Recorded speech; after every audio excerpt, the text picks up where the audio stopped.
Sadly, Wilbur lay down and listened to the rain.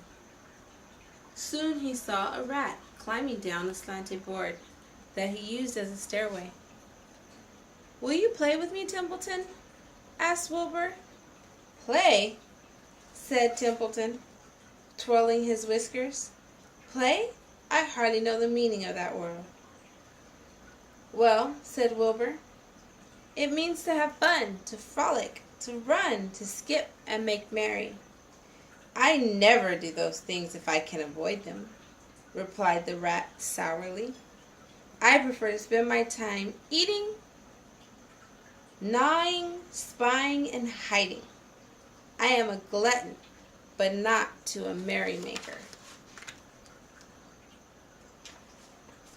Right now, I'm on my way to your trough to eat your breakfast, since you haven't got enough sense to eat it yourself." And Templeton, the rat, crept stealthily along the wall and disappeared into the private tunnel that he has dug between the door and the trough in Wilbur's yard. Templeton was a crafty rat, and he had things pretty much his own way. The tunnel was an example of his skill and cunning. The tunnel enabled him to get from barn to his hiding places underneath the pig's trough without coming out into open spaces.